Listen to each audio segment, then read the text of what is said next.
What's going on, YouTube? Back with another video.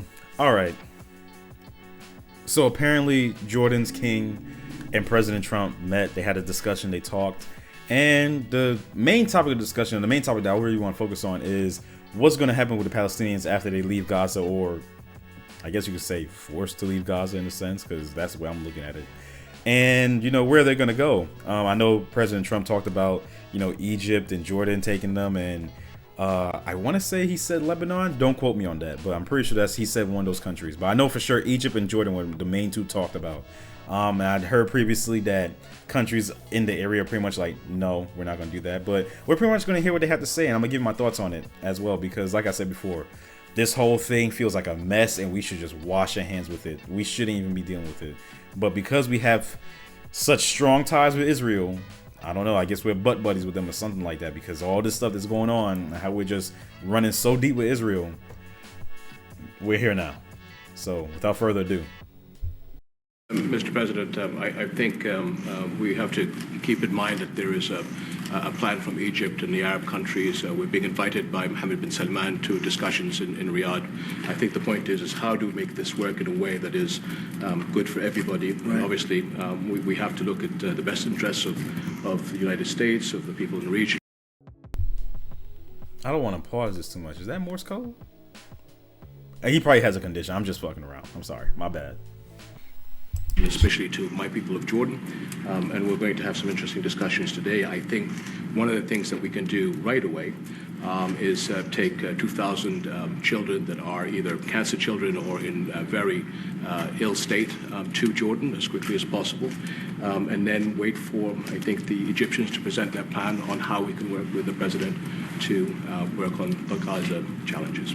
So I want to tell you, excuse me, wait, just please. I didn't know that, what you just said, 2,000 children with cancer or other problems, and that's really a beautiful gesture. That's really good, and we appreciate it. And we'll be working on the rest with Egypt. I think you're going to see some great progress. I think with Jordan, you're going to see some great progress.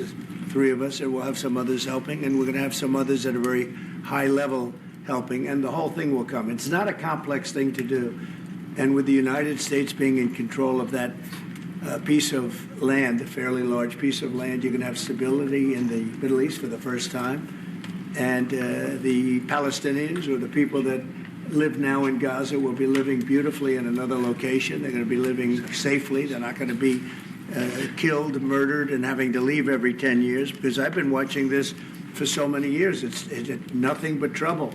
Everyone's being killed. They're being robbed. It's like living in hell, and they're going to end up having a great home, great families that don't have to get mugged and killed and beaten up and harassed by Hamas and everybody else. And I know we'll be able to work something. And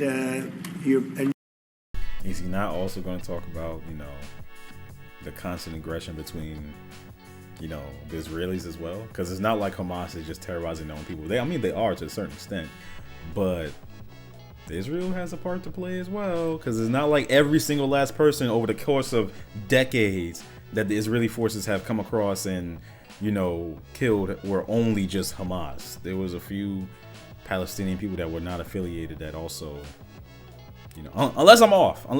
Let me know. But I guess we can't say that, right? What you just said about the 2,000 is fantastic. It's so beautiful. It's music to my ears. But we're going to be able to work something, and I know we'll be able to work something also with I believe, not 100%, but 99%. We're going to work out something with Egypt. But Mr. President, during your election campaign, Mr. President, how is the U.S. going to own Gaza? Your White House has made clear taxpayer dollars won't be used for this. So what money are you going to use to buy Gaza? We're not going to buy anything. We're going to have it, and we're going to keep it, and we're going to make sure that there's going to be peace, and there's not going to be any problem, and nobody's going to question it, and we're going to run it very properly, and eventually we'll have economic development at a very large scale, maybe the largest scale on that site. And we'll have lots of good things built there, including hotels and office buildings and housing and other things. and we'll make that site into what it should be.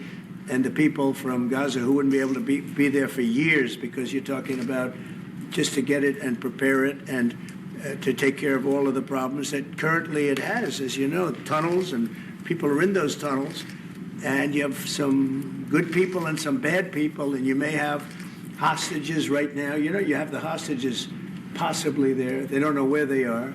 And, you know, I have a Saturday deadline, and I don't think they're going to make the deadline personally. I think they want to play tough guy, but we'll see how tough they are. But it's going to be a wonderful thing. It's going to be wonderful for the Middle East. I think it'll turn the Middle East. I think you're going to have peace in the Middle East. You're going to eventually have peace in the Middle East. No, I'm not feeling that. Not feeling it, because I believe in when you said boots on the ground is not going to be us, you know, money is not going to be us. It's going to be Israel, because that's what they want. They want Gaza. They have for the longest time. And I'm not some big supporter of either side. I don't give a damn. I truly don't. I care about the people themselves, because I'm a human being and I don't want the loss of life. That's what I care about. But I got to call a spade a spade. I got to keep it a buck. That's what Israel has always wanted. So of course they're like, oh, wait a minute. It's going to be under US control. So in other words, no one can F with us, and we could just pour money into it and develop it how we want, like we've always wanted. Yeah. Like, you know what I'm saying? Like, the writing's on the wall when it comes to this part. So, you know, and like I said before, I'm not for this. We should just mind our business. But look, no one's going to listen to me. It is what it is. My thoughts on this. I've said it in other videos before. I don't know what it is that, you know, politicians on both sides, you know, on both sides of the aisle have with this allegiance to Israel. I don't know what type of hold Israel has. I don't know what it is. Something's going on. I would like to know. But I'm not going to ask too many questions. I'm going to hold off. I'm not going to ask too many questions. You know, curiosity killed a cat. I ain't trying to get killed out here. With that being said, I'm going to keep my nose to the ground. I'm going to, you know, try to pay attention, listen into what's going on, like absorb any piece of information, news that pops out about this. And then when I have something, I'll come out with like a video about it, talking about it. And I'm pretty sure a lot more will be revealed, especially within the coming months, because I feel like this is something that they're going to try to like hurry up and get done as quickly as possible. I'm interested to see Egypt's response. The next video I do about this, if nothing big pops up, would most definitely be about, you know, the hostages on Saturday, what's going to happen with that, and then Egypt's response in them taking in Palestinian refugees, pretty much, you know. But that's really it for this video. This one's short, because like I said before, I may have voted for him. Doesn't mean I like him. Doesn't mean I like every single last thing that he's doing or has done. I don't think there's any president that's like that in the history of anything, where people are like, oh, I like every single last thing that they did. No. And if there is, you're lying. I know you are, but it's okay. You can lie to yourself. You lie to your mama. You can't lie to me. But with that being said, you know, if you enjoyed the video, leave a like, comment down below, tell me your thoughts. You know, let me know exactly what you're thinking, because for me, I don't like this. This does not feel like it's gonna bode well. It seemed very colonial, if you catch my drift. Yeah. And yeah, subscribe if you want to see more, because there will be more. I will be covering this. Yeah. Peace.